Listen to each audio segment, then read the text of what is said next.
Electric लाओ और कहीं भी जाओ।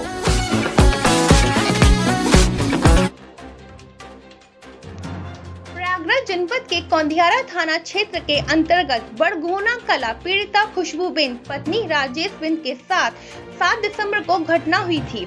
इसका मुकदमा थाना कौंधियारा में पीड़िता द्वारा दर्ज कराई गई थी, जिसकी गिरफ्तारी न होने से पीड़िता ने भारी संख्या में डीसीपी यमुनानगर को 30 दिसंबर को ज्ञापन देते हुए अपराध संख्या 216/24 में धारा को बढ़ोतरी करते हुए सामूहिक दुष्कर्म करने वाले आरोपियों को गिरफ्तारी करके जेल भेजा जाए। डीसीपी यमुनानगर द्वारा 1 सप्ताह के भीतर गिरफ्तारी करने का आश्वासन दिया गया था। 6 जनवरी को दुष्कर्म करने वाले एक आरोपी सत्यम सिंह पुत्र स्वर्गीय नारायण सिंह 20 वर्ष निवासी ग्राम भीटा जसरा थाना घुरपुर को गिरफ्तार कर जेल भेजा गया और तीनों आरोपी दिवाकर सिंह, सुधाकर सिंह, सोनू सिंह अभी पुलिस की गिरफ्तार नहीं कर पाई। बड़गोना कला में सामूहिक रेप की घटना 44 दिन बीत जाने के बाद अभी तक पीड़िता को न्याय नहीं मिल सका, जिसमें समाजवादी पार्टी के राष्ट्रीय अध्यक्ष अखिलेश यादव ने मामले को संज्ञान में लेते हुए दिन सोमवार को सभी 7 प्रतिनिधि मंडल को चयन करके रेप पीड़िता को न्याय दिलाने के लिए पहुंचे। बड़गोना कला खुशबूबिन पत्नी राजेश बिन पीड़िता के घर और पीड़िता से बातचीत करने के बाद डीसीपी यमुनानगर से वार्तालाप करने के बाद आश्वासन दिए कि प्रतिनिधि मंडल द्वारा बताया गया कि इसकी रिपोर्ट राष्ट्रीय अध्यक्ष अखिलेश यादव को सौंपेंगे। प्रतिनिधि मंडल बोले कि भाजपा सरकार में पीड़िता का न्याय नहीं दिला पाएगी। तीनों आरोपियों को सलाखों के अंदर भेजने का काम समाजवादी पार्टी करेगी। आरोपियों को 1 सप्ताह के अंदर गिरफ्तार करके जेल भेजकर पीड़िता परिवार को न्याय दिलाया जाएगा। मौके पर पहुंचे एसीपी कौंधियारा विवेक यादव से मीडिया द्वारा वर्जन पूछा गया तो बोले इस मामले में अभी हम कुछ नहीं बोल पाएंगे। इस अवसर पर समाजवादी पार्टी के प्रतिनिधि मंडल डॉक्टर रमेश चंद्र बिन, पूर्व सांसद डॉक्टर मान सिंह यादव एमएलसी, संदीप सिंह पटेल मेजा विधायक, हकीम लाल बिन हांडिया विधायक, पप्पू लाल निषाद जिला अध्यक्ष जमुनापाल, भागीरथी बिन विधानसभा अध्यक्ष, जिला उपाध्यक्ष कृपा शंकर बिन, प्रधान विद्याधर बिन, श्रीराम बिन समस्त ग्रामवासी मौजूद रहे और पीड़िता से मिले हुए हैं दुष्कर्म पीड़िता से। तो क्या कहेंगे आपका? अभी हमारे तमाम हमारे मंडल के साथी आदरणीय सांसद जी और आदरणीय एमएलसी साहब ने विस्तार से अपनी बात बताई है। हम आपके माध्यम से सिर्फ इतना कहना चाहते हैं कि आज जिस तरह से पूरा प्रदेश जंगल राज की चपेट में है, जिस तरह से सत्ता संरक्षित अपराधी घूम घूम करके गांव में गरीबों, पिछड़ों, दलितों के बहन बेटियों के साथ अन्याय और दुराचार कर रहे हैं, बहुत निंदनीय और दुखित है। जिस तरह से पीड़िता ने अपनी बात को रो रो करके हम लोगों के सामने रखा, ये पूरा दिल दहलाने वाली घटना है। अगर उसके बावजूद भी यहाँ के प्रशासन के चेहरे पर शिकर नहीं है तो इससे ज़्यादा निंदनीय बात कुछ नहीं हो सकती। हम लोग आदरणीय राष्ट्रीय अध्यक्ष जी ने जो हम लोगों का पीड़िता से का दुख दर्द बांटने के लिए भेजा, हम लोगों ने उनकी बात को सुना है। इस रिपोर्ट को हम लोग तत्काल माननीय राष्ट्रीय अध्यक्ष जी को भेजेंगे और हम पीड़िता पक्ष को भी भरोसा दिलाना चाहते हैं और क्षेत्र की जनता को भी। माननीय अखिलेश जी, ये लड़ाई उनकी है, ये पीढ़ी के सम्मान की लड़ाई है, ये गरीबों के सम्मान की लड़ाई है। तो पीड़िता को न्याय दिलाने के लिए जिस स्तर तक जाना पड़ेगा हम सभी साथी जाएंगे और पीड़िता को न्याय सर, देखा जाए तो कहीं ना कहीं यहाँ से जो सांसद हैं आपके ही गठबंधन से निकले हुए हैं, तो किस तरह से देखते हैं? क्या वो पीड़िता का मदद कर रहे हैं या फिर कुछ और? इसके बारे में आप विस्तार पीड़िता से जानकारी ले सकते हैं। हम लोग समाजवादी पार्टी के राष्ट्रीय अध्यक्ष जी के निर्देश पर इधर आए हैं और मुझे पूरा विश्वास है कि जो भी मानवीय दृष्टिकोण रखता होगा सबको इस घटना से पीड़ा होगी। सारे लोग चाहते होंगे कि पीड़िता को न्याय मिले और बाकी इस संबंध में मेरी अभी उनसे कोई वार्ता नहीं हुई है, इसलिए मैं कोई बात नहीं कर सकता। विधायक जैसे हाकिम लाल बिन जैसे उधर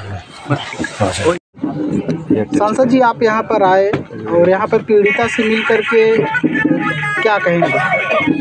आज ये प्रयागराज 12 की ये जो खुशबूबिन के साथ सामूहिक दुराचार जो हुआ है, इस संदर्भ को हमारे राष्ट्रीय अध्यक्ष पूर्व मुख्यमंत्री आदरणीय अखिलेश यादव जी ने संज्ञान लिया और तुरंत उन्होंने प्रतिनिधि मंडल भेजने का काम किया। आज इसमें हमारे साथ माननीय MLC साहब मान सिंह जी हैं, विधायक संदीप सिंह जी हैं, विधायक हाकिम जी हैं, जिला अध्यक्ष पप्पू निषाद जी हैं। जैसा कि हम सब आपको बताऊं कि अभी पीड़िता से मिल करके आ रहे हैं और उन्होंने जो बताया वही घर में हम सब बैठ करके उनकी बात को सुन रहे थे। उनका सीधा कहना था कि आए मेरे घर में और घर में आए चारों लोग बलात्कार किए और जिससे पीड़िता ने अभी बता रही है कि उनका जैकेट, उनका जूता, उनका चप्पल और उनका शर्ट पैंट सारे लोगों को यहाँ छूटा हुआ है। आज सारी ये बात को पीड़िता ने बताया और सारे लोगों ने हमारे साथ प्रतिनिधि मंडल ने बैठे थे। अभी सामने यहाँ के जो इंस्पेक्टर साहब हैं उनसे भी हमारी बात हुई है, लेकिन अब बात एक घटना ये हुई और एक घटना और हुई कि पीड़िता जब घर पे जाती है उनके, तो पीड़िता को पुलिस के सामने उन लोगों द्वारा ज़बरदस्त पिटाई की गई है, जबकि एक नहीं 2 दफ़ा हो रहा है। लेकिन क्या करेंगे, आज इस समय जो हम सब देखे हैं ये सारी बात सच्चाई मैं देख रहा हूँ। सारा मेरा प्रतिनिधि मंडल सब देखा हुआ है और सारी बात की जानकारी हो भी गई है। और जैसे कि मैं पहले भी बता चुका हूँ कि ये सारा 376D के साथ साथ घर में घुसना तमाम दफ़ा हैं, लेकिन आज इसमें तो देख रहे हैं कि सरकार क्या कर रही है। आज 1.5 महीना हो गया, लेकिन जो दोषी व्यक्ति हैं वो खुलेआम धमकी दे रहे हैं, लेकिन आज तक गिरफ्तारी नहीं की जा रही है। इसमें फेलियर आप किसको देखते हैं? किसकी इसमें नाकामी किसकी दिख रही है? आज सीधे आज देख रहे हैं ये जो घटना घटी है, आज सीधे सरकार के इशारे पे जो काम हो रहा है देख ही रहे हैं। एकदम सीधे 1.5 महीना से अपराधी घूम रहे हैं। अब एक नहीं, अपराधी के ऊपर 4 जो गांव की जनता लोगों ने बता रहे हैं। और लेकिन यहाँ के जो अभी वर्तमान में इंस्पेक्टर हैं उनसे बात हो रही थी, तो उनका जो कहना है वो उनके अनुसार तो क्लीन चिट दे रहे हैं, वो जज बन रहे। 164 कोर्ट का मतलब कुछ नहीं। साथियों, बाकी हमें कुछ नहीं कहना। ये सारी बातें राष्ट्रीय अध्यक्ष जी के सामने हम सब रखेंगे। जो भी निर्णय है उनके निर्णय के आदेश पे काम करूँगा, लेकिन इतना ज़रूर कहूँगा कि जो ये बयान है और जो विवेचक हैं इस थाना जो वर्तमान में है, यहाँ से आप उम्मीद मत करिए। आप एप्लीकेशन दे करके उच्च अधिकारी से जांच कराने के लिए हम मांग करते हैं। बाकी MLC साहब विधायक। और इस घटना का पूरी हकीकत बताइएगा। पहले तो शुरुआत से बात है कि हम आशा बहू हैं, फील्ड में काम करते हैं। सत्यम सिंह जो है हमारा नंबर पे फ़ोन किया, उसने ऐसी बातें करने लगा तो मैंने गाली दे दी। मना की नहीं माना तो मैंने गाली दे दी। तो उसने गाली दिया, मैंने गाली दी। फिर उसके बाद उसने अपने जीजा को बताया। सोनू सिंह बड़गोना कला का रहने वाला है, सत्यम सिंह सोनू सिंह का साला है। तो उसका जीजा जो है हमारे घर में आया तो बोला कि कितनी बड़ी तेरी औकात है, तू गाली दे रही थी मेरे साले के। तो उसने हमें और हमारे पति के आया तो गाली देने लगा, घर में घुस के मारने लगा, मार पीट कर चला गया। तो हमने 6 दिसंबर को 5 तारीख के आया था लगभग 8-9 बजे रात मारने, और 6 तारीख को हमने थाने पे सूचना दी।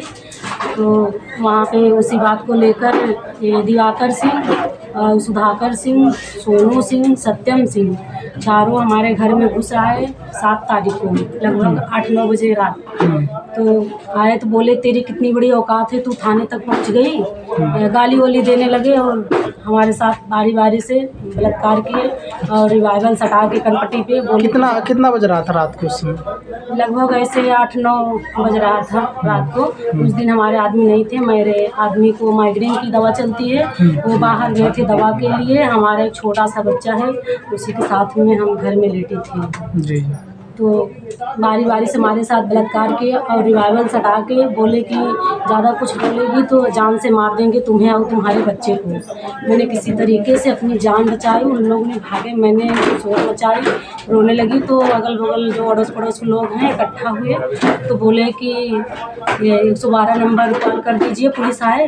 तो हमने 112 नंबर कॉल किया। जब पुलिस आई तो बोली कि चलो उन लोग का घर दिखाओ। जब हमने घर दिखाने वहाँ पर गई तो सब लोग मिलकर, दिवाकर, सुधाकर, सोनू, सब लोग मिलकर और घर वाले सब जितना थे, महिला थी अंजू सिंह, और सब मिलकर वहीं पे हमें मारने लगे। पुलिस वहीं पर खड़ी थी तो अभी तक इस मामले में कहाँ तक कार्रवाई हुई है? अभी तक क्या हुआ है? अभी तक कुछ नहीं हुआ है। जो गिरफ्तारी नहीं किए हैं 3 लोग के किए हैं सत्यम सिंह के, जो मेन हैं वो अभी खुलेआम घूम रहे हैं। मेन कौन है? मेन दिवाकर सिंह, सुधाकर सिंह, सोनू सिंह, ये हमारे गांव के हैं। अच्छा, ये सारे सजाती ही हैं? हाँ, एक ही जाति के? हाँ, एक ही जाति के हैं। अच्छा अच्छा। तो इन लोग अभी खुलेआम घूम रहे हैं और रोज रोज धमकी दे रहे हैं जान से मारने की। सुलह समझौता कर ले, नहीं जान से मार देंगे तुम्हें और तुम्हें। आज आपसे समाजवादी पार्टी का डेलीगेशन मिला, किस तरह का आश्वासन दिया और किस तरह की बात की? उन लोगों ने बताया कि आपको न्याय मिलेगा। अच्छा, बोल रहे थे कि न्याय मिलेगा? हाँ, मिलेगा। क्या बोल रहे थे क्या कि जरूरत पड़ेगी तो फिर आएंगे वो लोग? नहीं, ये नहीं बोले? नहीं बोले कि आपको न्याय मिलेगा, हम लोग न्याय दिलवाएंगे। अच्छा, ये नहीं बोले कि जरूरत पड़ेगी तो पुनः हम आएंगे? हाँ, बोले थे। अच्छा अच्छा। हाँ। तो और क्या कहना चाहेंगी? सरकार से क्या गुहार लगाना चाहती हैं? हम यही कहना चाहते हैं कि जो आरोपी हैं उन्हें जल्द से जल्द गिरफ्तारी किया जाए और कड़ी से कड़ी सज़ा मिलनी चाहिए। उन्हें फांसी के फंदे पे होना चाहिए। और हमारी जान की खतरा है, हमारे परिवार की। रोज़ रोज़ धमकी देते हैं सुलह समझौता के लिए। हम चाहते हैं कि लोग की जल्द से जल्द गिरफ्तारी हो, कड़ी से कड़ी सज़ा मिलनी चाहिए।